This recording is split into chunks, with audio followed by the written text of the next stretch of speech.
Zafar Masud sir, like we were talking earlier, Dr. Mohit was also talking about economic security. We have been talking about economic growth, economic development, but yes, now we talk about economic security. What do you think are the essential elements for ensuring economic security in a country like Pakistan, particularly in the face of the global volatility and the local socio-economic challenges? Sure. Thank you, Dr. Anil. Thank you, Pri. I'm going to pick up the thread from the last session where the gentleman right in the front, who's on the phone right now, he asked a very provocative question which everybody avoided to answer. Let me just attempt to answer that first. The elite capture will only disappear, in my very humble opinion. And Anil happened to be in that session with me, which happened in PIDE's conference a couple of weeks ago, is about, Dr. Saab was there as well, and he asked a very provocative question as well. Actually, comment. It's all about the Charter of Society, which Dr. Saab was also talking about. It's the resolve by us. So I've written a op-ed on this, where I believe that, this whole paradigm shift could only take place if we as individuals, which collectively are the society, will be able to change ourselves. And if we can be able to change ourselves, then only we can force the elite to change their thinking and mindset. Otherwise, not going to happen. I tend to agree with Dr. Banori, what he said, but that will be a long, drawn process. So just to respond to this, as an individuals, we need to change ourselves. We need to make sure that, we demand our rights. Doctor, before I get into the details of your question, I would like to, there is a misnomer attached to economic security, by the way. So when we talk about economic security, the tilt goes towards perhaps a particular institution's budget allocation or something like that. That's not what economic security, as far as I'm concerned. The economic security, in the very basic sense, if I were to put it very crudely, is synonymous with people welfare and development. All our policies lead toward people development and their welfare, and that's about it. It's no longer an option, it is now a necessity, and we have to address that necessity.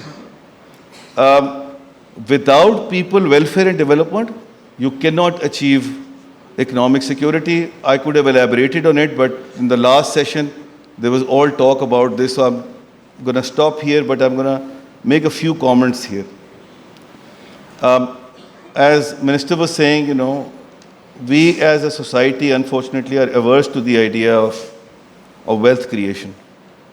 A sad situation, but the flip side is that we also need to make sure that wealth creation is not happening through a rent-seeking model. And what has happened in our society is that we've moved away from taking risks to a rent-seeking model. And the result is that people are becoming richer while the country is becoming poorer.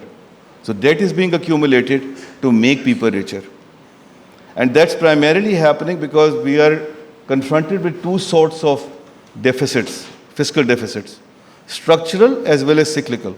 And that's why our inflation is much higher than the others, apart from, the shenanigans that we have on the currency side and all. But the fact of the matter is that it's cyclical as well, as I'm making that point on purpose because we are exposed to economic security in both dimensions. Cyclical side, because of our dependence on energy, food and logistics, and on structural side because we come accumulating debt, taking away the focus from where the subsidies should go. Minister talked about subsidies, being mischanneled. By the way, I'm a big supporter of channelizing the subsidies to export sector. That includes textiles, that includes IT, that includes agriculture. But then we don't have that fiscal space available, and that's happening because of this, primarily because of this structural fiscal deficit, and also because our entire subsidy structure is lopsided. And we have been following a formula of trickle-down subsidies, which has not worked, which has been questioned globally as well, to now bottom-up approach. So do away with this subsidy business of fertilizer, of commodities, of gas, of electricity, and save that money for education, health. In my notes, I had kind of prepared myself to talk about that, but Dr. Zafar and, Dr. Bari already covered that aspect, so I'm not going to dwell into that. But saving money from there should be channelized on two sectors. One on the export that the minister talked about, and the other to the poor and vulnerable, to bring them up, to prepare them for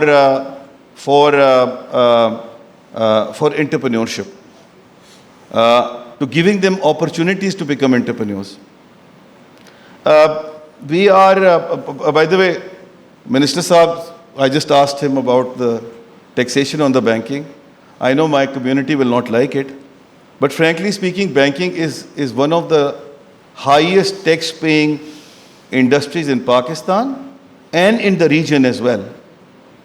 But having said that, if it takes 40% on our FX revenue to saving the country and channelizing it to the right direction, trust me, I'll be the biggest supporter of it.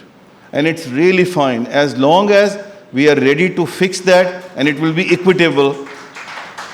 And the other sectors will also step up and show same magnanimity that the banking industry is showing. We want real estate to show the same magnanimity. We want the retailers to show the same magnanimity. And we want the agriculturists to come forward. They are taxed, but they're not paying taxes because we're not collecting taxes from them.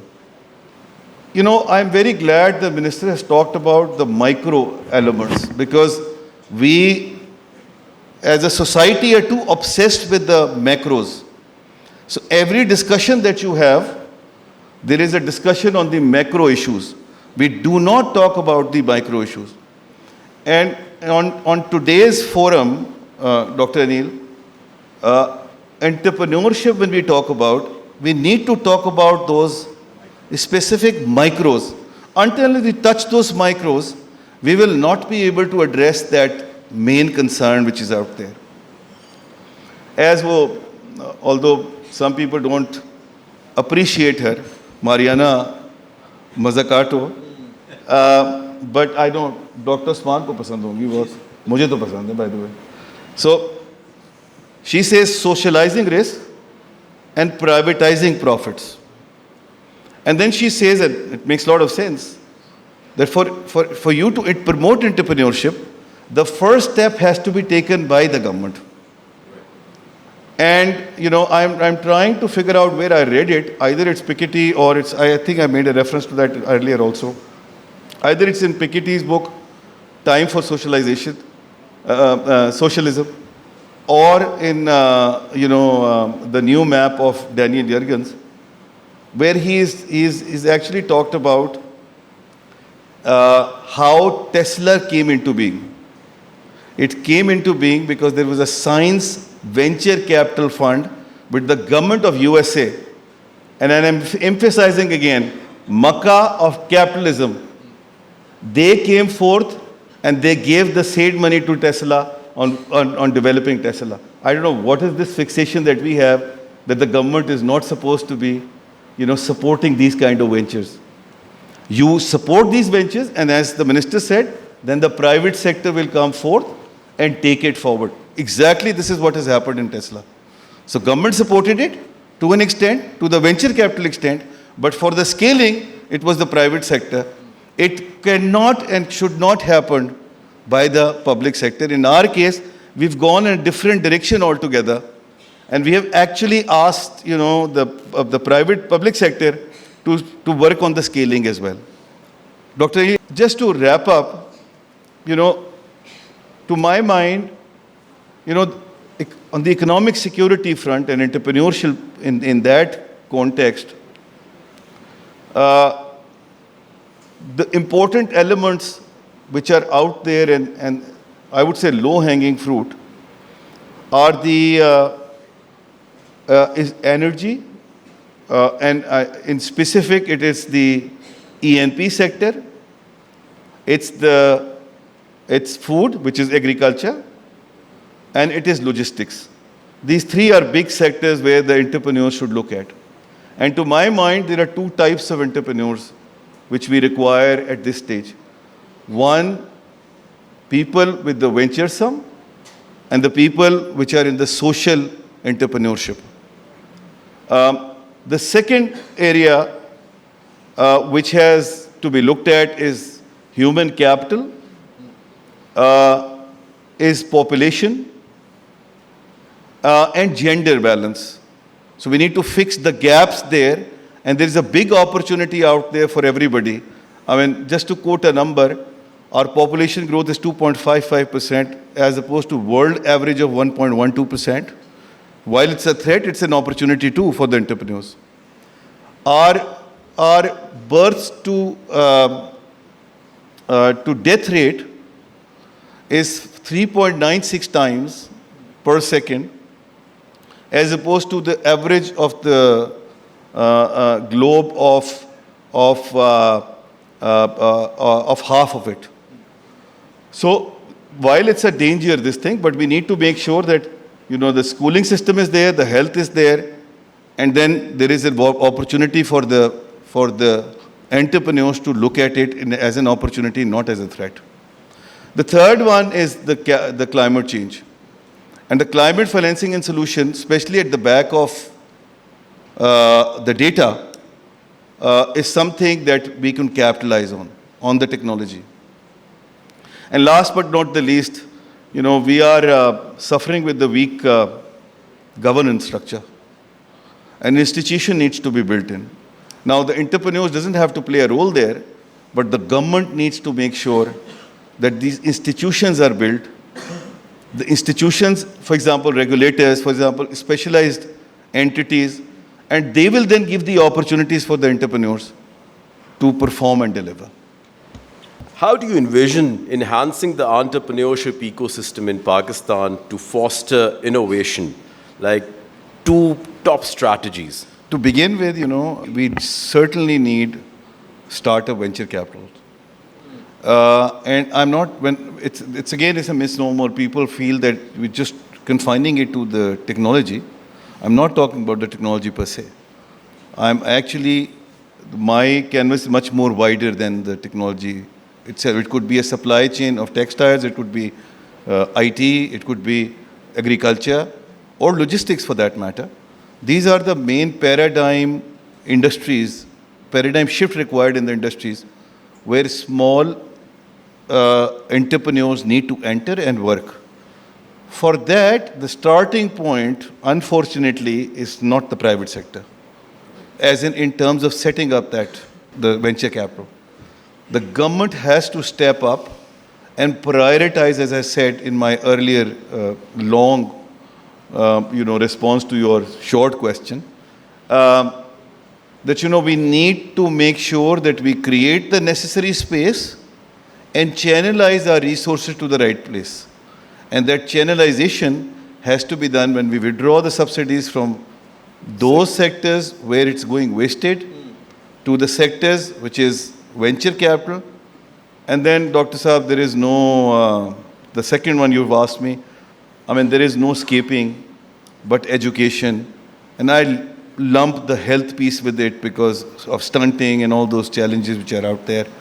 There is no escaping from that. These are the two areas where, in order to make sure that our, 2/3 is our youth bulge, to channelize them in the right direction, these are the two aspects on which the government needs to work on.